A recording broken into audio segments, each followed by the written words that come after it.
Hey there guys, my name is Marcus, and in this video I'm going to show you how you can solve the situation where your JBL Tune 760NC they're not turning off and what you can do about it. So the first thing you can try to do is hold the power button for about 1 minute.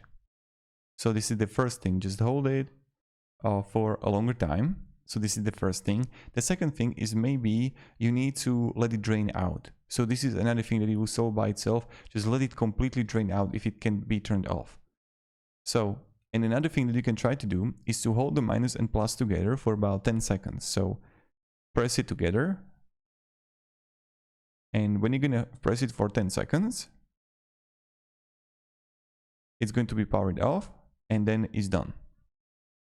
So it's going to like reset for you. So maybe the factory reset is going to work out. So thank you very much for watching. Hope you're gonna have a great day and goodbye.